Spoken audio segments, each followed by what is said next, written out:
Glória a Deus. Glorifique o nome dEle, exalte o nome dEle.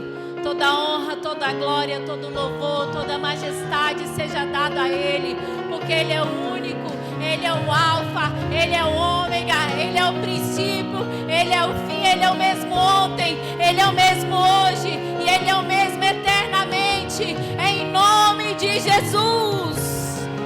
Aleluia! Abaixa meu microfone só um pouquinho, por favor. Queria que você abrisse sua Bíblia comigo, não vou me demorar. Êxodo capítulo 12. Hoje a leitura é um pouquinho mais extensa. Hoje nós estamos aqui em família para celebrarmos a Páscoa do Senhor Jesus. Amém? Êxodo capítulo 12. Diz a palavra do Senhor. Amém? O Senhor falou a Moisés e Arão na terra do Egito: este mês será para vós o princípio dos meses. Será o primeiro mês do ano. Dizei a toda a comunidade de Israel: no 10º dia deste mês, cada um tomará para si um cordeiro. Repita comigo: um cordeiro. Conforme a família dos pais. Vamos lá? Conforme a família dos pais. Amém. Deverá-lo comê-lo com o vizinho mais próximo da sua casa, conforme o número de pessoas. Calculareis o cordeiro conforme a porção adequada para cada um. O animal será um macho de 1 ano, sem defeita. Podereis tomar um cordeiro ou um cabrito, e o guardará até o 10º dia, 4º deste mês. Então reuni toda a casa e comunidade de Israel, e o matará ao entardecer. Depois pegarão um pouco do sangue e colocarão nos batentes e na viga das portas das casas em quem tomarão refeição. E naquela noite comerão carne assada no fogo, com pães asmos sem fermento. Sim, comerão com ervas amargas. Não comereis cru, nem cozido em água, mas assado no fogo, junto com a cabeça, as pernas e as vísceras. Não deverá sobrar nada para a manhã seguinte. O que sobrar até amanhã deverá ser queimado no fogo. E vós comereis assim, com vossos cintos na cintura, os vossos sapatos no pés e cajado na mão, e comereis à pressa, porque esta é a Páscoa do Senhor. Porque naquela noite eu passarei pela terra do Egito, ferirei de morte todos os primogênitos da terra do Egito, tanto dos homens como dos animais, e executarei juízo sobre todos os deuses do Egito. Eu sou o Senhor. Mas se o sangue servirá de sinal nas casas em que tiverdes, se eu ver o sangue, passarei adiante e não haverei praga entre vós, para vos destruir, quando eu ferir a terra do Egito. E esse dia será um dia memorial. Vos celebrareis como festa do Senhor, como estatuto perpétuo, através de todas as gerações. Amém? Amém. Tome seu assento. Aleluia.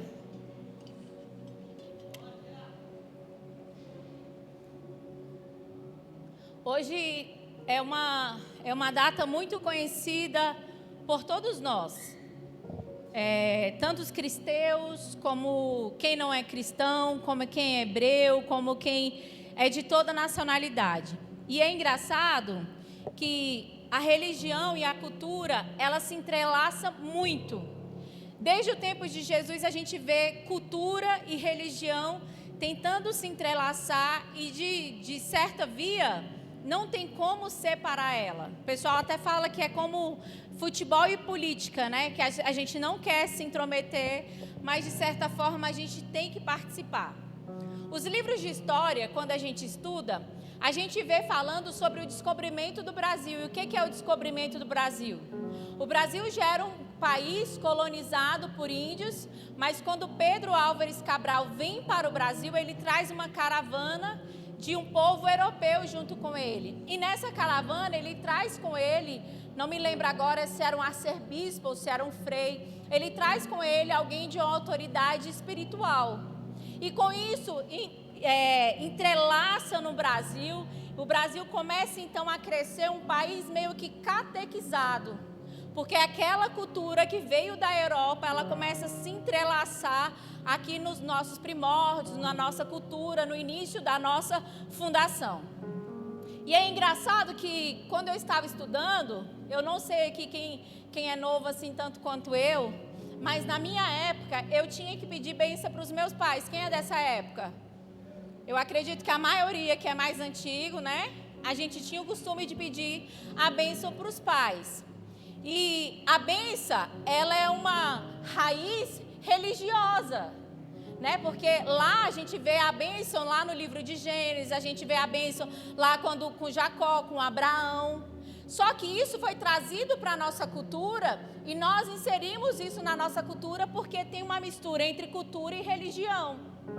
Só que é engraçado que assim, eu aprendi a pedir bênção para os meus pais, mas os meus filhos eu não ensinei a pedir bênção. Quem também é dessa época e não ensinou para os filhos? Vocês ensinaram para os filhos? Não. A maioria eu acho que não ensinou. E aí a gente vai vendo essa cultura, então, se entrelaçando junto com religião, cultura. E aí a gente queria pegar duas festas muito importantes que eu gosto e eu acredito que você também gosta para a gente poder se adentrar à palavra do Senhor. Tem uma festa que a gente celebra muito aqui chamada Natal. Quem celebra Natal? E hoje é uma festa que a gente celebra chamada Páscoa. Então vamos lá. Quem gosta mais do Natal, levanta a mão. Quem gosta mais da Páscoa? De novo, vamos lá, levanta mais alto. Quem gosta mais do Natal, levanta a mão. Quem gosta mais da Páscoa? O Natal ganhou. Por quê? Porque o Natal, a gente vê uma festa bem bonita e bem simbólica. Nossa, um bebezinho nasceu, foi colocado na manjedoura. A gente vê uma estrela que nasce. A gente vê magos vindo do Oriente com presentes. A gente reúne a nossa família, a gente faz pavê, a gente faz mousse, a gente come até morrer e a gente ainda ganha presente. Esse é o Natal, né? Não é assim ou não é? A gente ama o Natal, fica um alvoroço para o Natal. A gente compra roupa nova para o Natal, a gente aluga mesa, a gente faz faxina para o Natal, que vai sujar a casa, não entendo isso, mas a gente faz faxina para o Natal. E aí a gente reúne a nossa família para a mesa do Natal. E aí a gente vê a Páscoa. A Páscoa bíblica é a Páscoa de um homem desfigurado, com uma coroa de espinho, rasgado, sangrando. Um homem que está ali quase morrendo, carregando uma cruz. E se você fosse do comércio, pare e pensa comigo rapidinho. Se você fosse do comércio, você colocaria um chocolate ou o seu objeto que você vende da sua loja com um homem com a coroa de espinho e sangue descendo para vender o seu produto? Colocaria? Gente, eu não colocaria.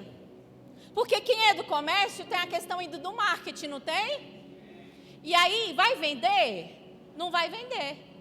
Então, a nossa cultura, ela foi se enraizando com coisas da religião e elas foram perdendo algum significado no meio do caminho. E nós precisamos estar sempre lembrando exatamente o que é isso, porque quando a gente dirige, a gente precisa fazer a escolinha, a gente precisa fazer uma prova prática, a gente precisa aprender as placas. Então nós temos símbolos que nos orientam e nos direcionam para onde nós vamos. E aí é engraçado que existe um povo aí que bota tanto foco no Natal, que existe uma não vou usar essa palavra não, que eu não posso, Jesus. Existe tanto uma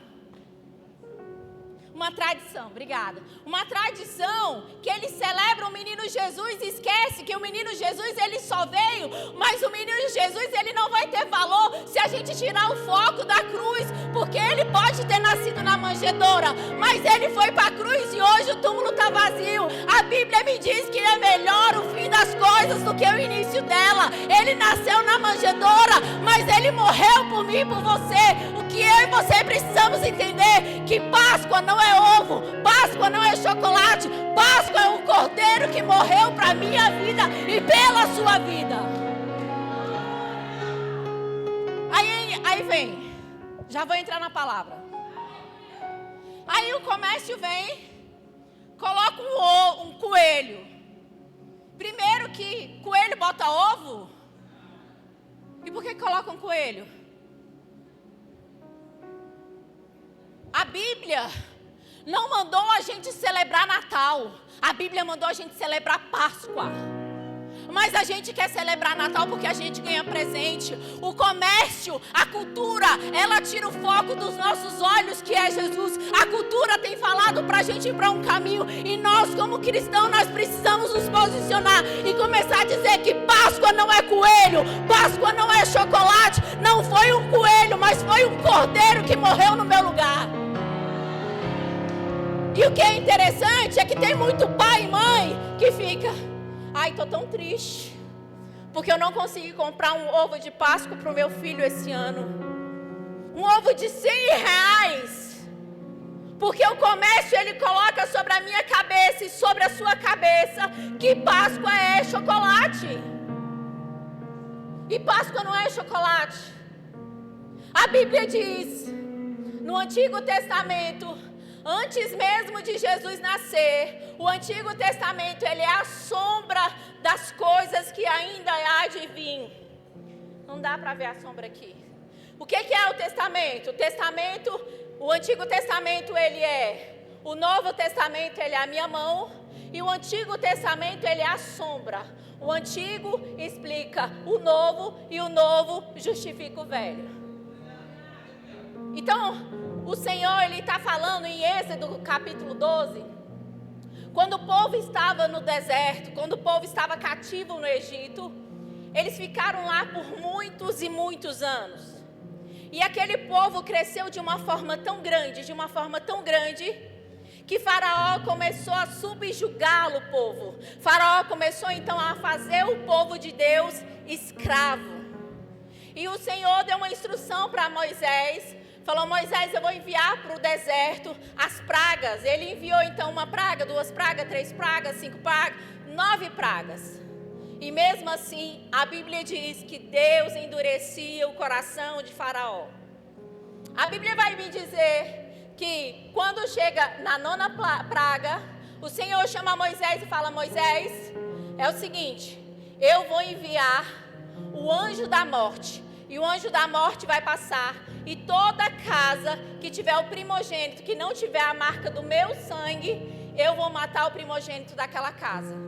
Então a Páscoa não nasceu hoje. A Páscoa não é um plano de emergência. A Páscoa é um plano que já foi determinado muito antes, porque ele foi transpassado, moído pela minha iniquidade, pela minha transgressão e pela sua. Muito antes de você nascer, Deus já tinha um plano de salvação sobre a sua casa e sobre a sua vida. Antes de você nascer, já tinha um cordeiro que foi separado, que foi escolhido para ser imolado. Então não é coelho, é um cordeiro. Aí a Bíblia diz: Moisés, você vai mandar o povo, você vai juntar o povo. Eles vão juntar a casa dele, e se a família for pequena, chama o seu vizinho. Moisés, você vai falar para eles que eles vão pegar um cordeiro. Olha que interessante. Ele vai pegar o cordeiro no 10º dia e vai trazer para a casa dele. O cordeiro vai ficar na casa dele por 4 dias. E eu me lembrei que não sei se eu já contei aqui, mas quando eu era criança, eu tinha um bode. Meus pais, a gente criava um bode. Eu morava em Braslândia, na minha casa tinha de tudo sem imaginar. E nós tínhamos um bode. E nós colocamos o nome dele de Bitinho. E era tão bonitinho que a gente chamava ele Bitinho, e ele vinha bé. E no dia que foi matar Bitinho, a gente chorou de tristeza. Por quê? Por quê, gente? Porque eu peguei amor pelo Bitinho.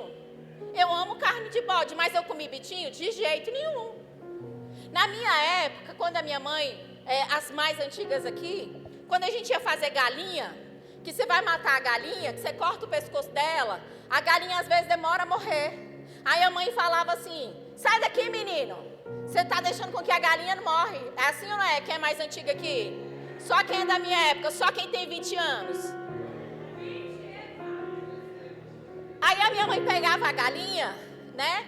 Quando cortava o pescoço da galinha para matar a galinha não morria.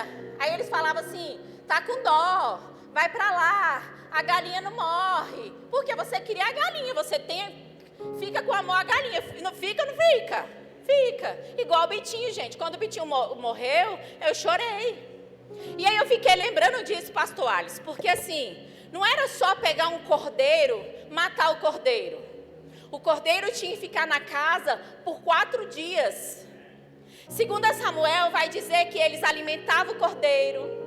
Aí eu fico conjecturando, sabe? As crianças brincando com o cordeiro. E de repente você pega o cordeiro, tira o cordeiro e vai ter que matar o cordeiro. Sabe o que eu estava dizendo? É que era assim, ó, Jesus ele não veio por acaso.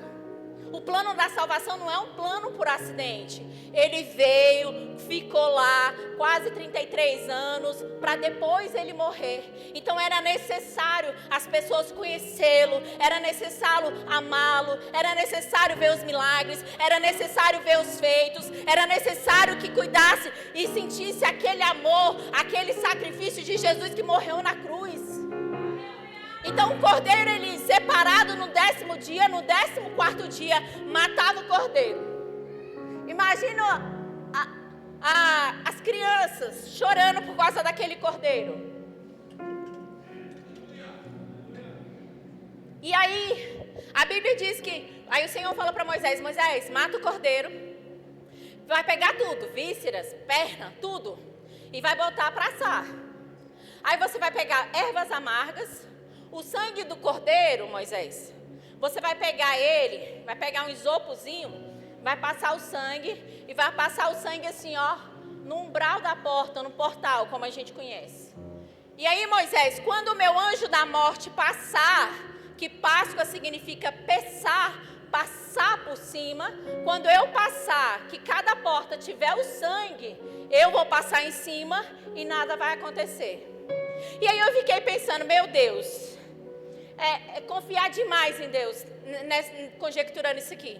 Porque enquanto estava tudo dando errado lá fora, dentro da casa deles, eles estavam cultuando, eles estavam adorando, dizendo assim, vai dar certo, vai dar certo. Enquanto, sabe, lá fora a política estava dando errado, o anjo estava falando assim, eu passo por cima, mas na minha casa tem culto. No dia da Páscoa na minha casa tem culto. No dia de Natal na minha casa tem culto. No dia da dificuldade na minha casa tem culto. Porque quando o anjo passa, ele passa por cima. Quando tem um crente de pé na presença dele, você não está entendendo, mas Deus te trouxe aqui para que você entenda que quando o crente se posiciona, o anjo da morte passa por cima e a Páscoa chega na tua casa. Ei, o Senhor morreu por mim e por você.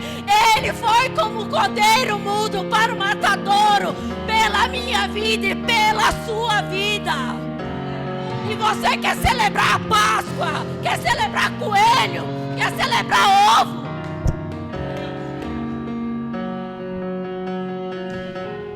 Você quer celebrar ovo? Eu já guardei ovinhos na minha casa. Crente. Já fiz caminho de ovos para as crianças achar. Já botei ovo dentro da máquina de lavar. Já botei ovo debaixo da cama. Aí falava assim, hoje é Páscoa. Vamos lá, crianças, procurar o ovo da Páscoa. Então ensinava eles, vamos lá. Crente.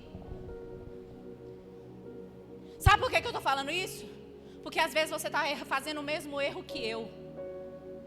Porque o comércio fala que a Páscoa é ovo e é chocolate e a gente cai nessa. Mas a Páscoa que eu quero trazer aqui hoje é a Páscoa do meu Jesus que sofreu numa cruz, que foi crucificado, que foi massacrado, que foi transfigurado. O homem que sofreu, que sangrou lágrimas.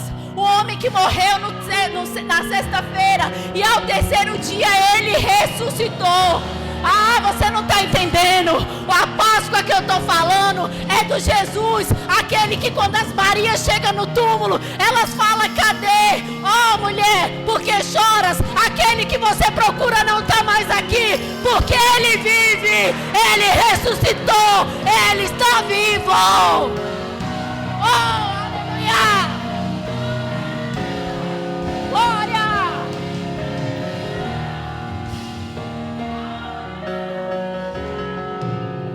A Páscoa não é um plano de emergência. A Páscoa não é um plano qualquer.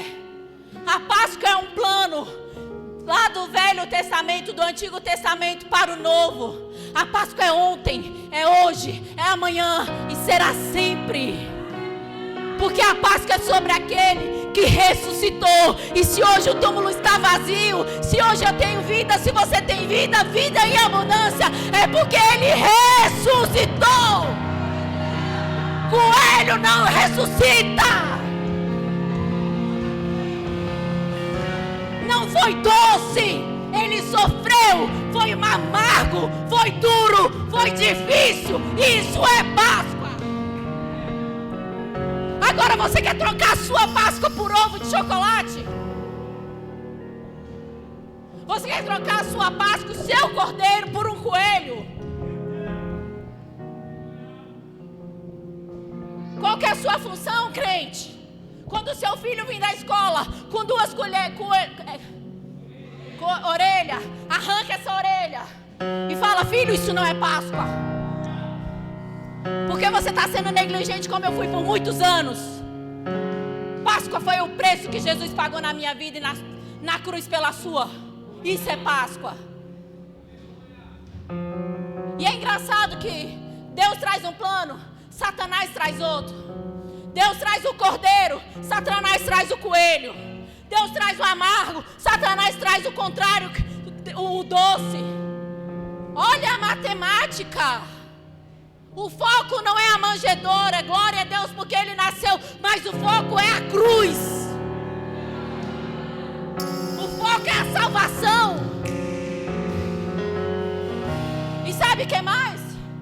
A cultura está tão entrelaçada, não sei se eu falo.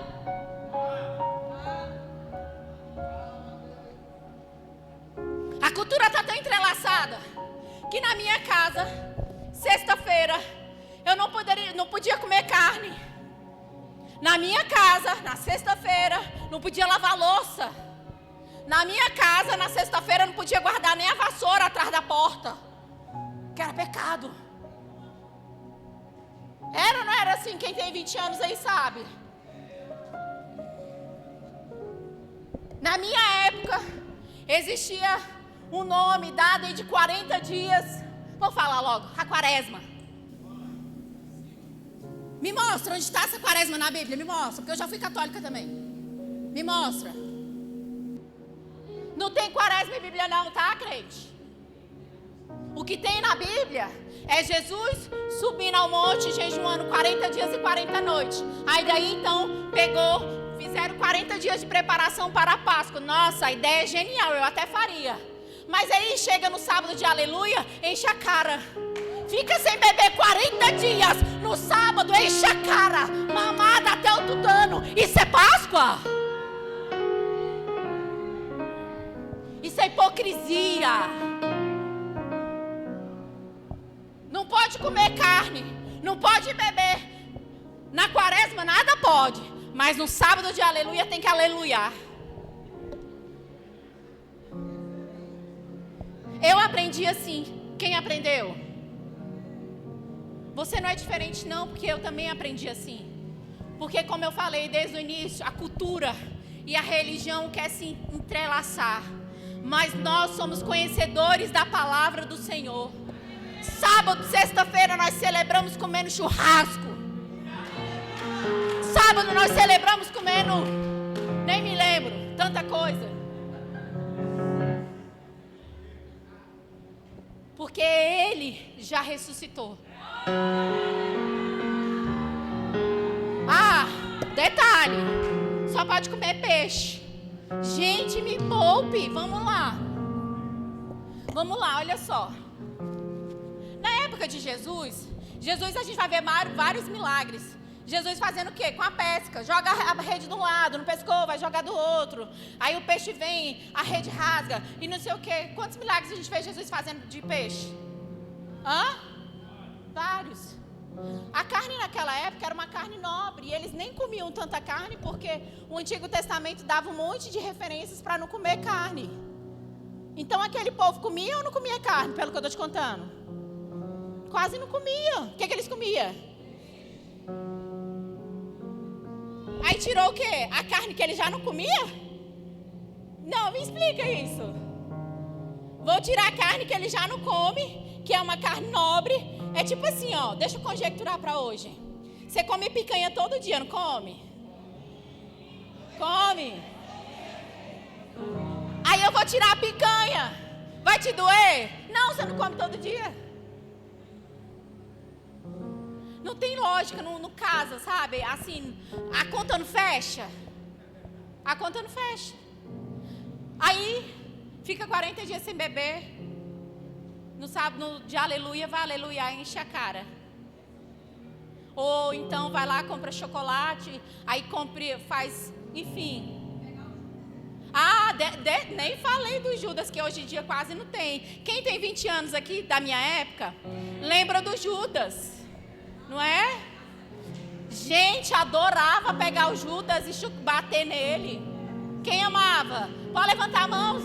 Jesus vai te perdoar também. Gente, eu amava chegar o dia para sacrificar Judas. Pegava Judas, arrastava ele na rua, batava ele de um lado do outro. Hoje a gente não vê mais isso, né? Eu acredito que não tem mais isso. Mas as outras coisas tudo ainda tem, porque o peixe vira um absurdo, o chocolate vira um absurdo, e eu vejo os crentes tudo. Ai, tô tão triste, porque eu não comprei um ovo pro meu filho. Irmão, vamos nos converter? Vamos converter? Então vamos voltar para a palavra. Então a Bíblia diz: Moisés, fala para o meu povo juntar a família. E vai juntar o cordeiro, a erva amarga, o pão sem fermento, que simbolizava o quê? O povo sem pecado. E aí junta todo mundo, o cálice, o sangue, pega o sangue, passa lá em volta do umbral da porta. Essa é a Páscoa do Senhor. Paulo vai dizer, eu não me lembro agora se é o Coríntios, que Jesus, ele é o cordeiro imolado, o cordeiro que foi sacrificado. Aí a gente vai andando na Bíblia, no Novo Testamento, a gente vai ver que Jesus veio como o cordeiro, ele foi levado ao matadouro calado. Toda vez que chegava Pilatos, chegava para Jesus, você não vai falar nada. Jesus ficava calado. A Bíblia diz que Pilatos lavou até as mãos, porque ele falou: eu não vou participar disso. Sabe o que Pilatos estava falando? É que assim, ó, eu não quero me intrometer. E sabe o que a Bíblia diz? A Bíblia diz que isso é um significado de Jesus e calado.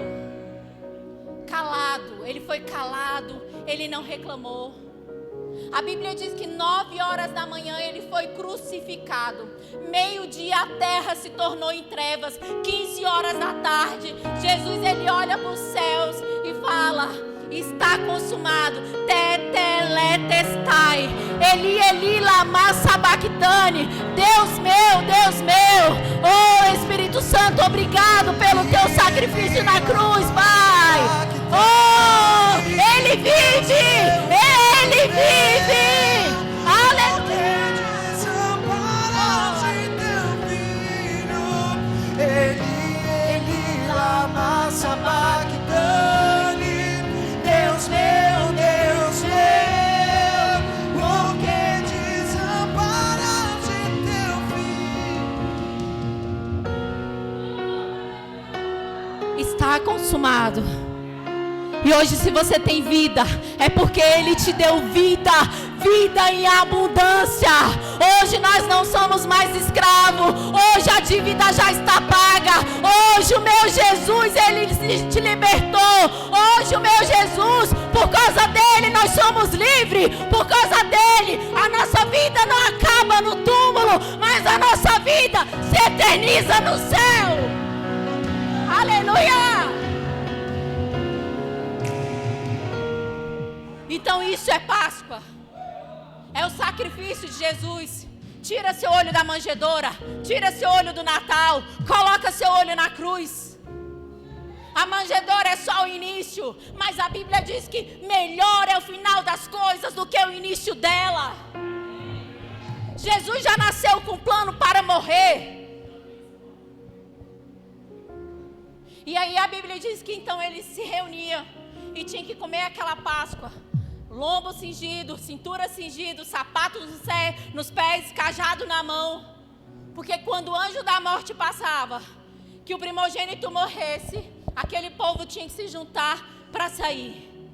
A Páscoa, A ceia de Páscoa, ela lembra que o Senhor veio para nos libertar da morte física. E a Santa Ceia, ela nos lembra que o Senhor já nos libertou de uma morte espiritual. Hoje nós estamos aqui para celebrar a Páscoa do Senhor Jesus. E agora eu gostaria que você ficasse de pé, não vou me prolongar. Pede para vir para cá todas as crianças, todos os teens. Segura só um minutinho para mim, meu filho. Agora eu gosto muito desse momento, porque nós, para quem nunca veio na nossa igreja, nós celebramos a Páscoa em família. Então pode bagunçar as cadeiras, você vai se reunir com a sua família. Apóstolo, eu não tenho família, eu estou sozinho. Você vai juntar com outra família, assim como a Bíblia diz. A Bíblia diz que quando a família era pequena, se juntava com outra família. Vamos? Pode se mover. Pode se mover, pode juntar. Vocês vão receber um pratinho. Vou fazer o seguinte, vou pedir para os meninos louvar enquanto vocês se organizam, amém? Vamos cantar um pedacinho para eles se organizarem. Amor, Estevam, tá?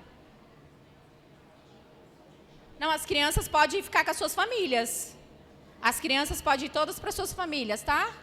Todo mundo com a sua família, unido.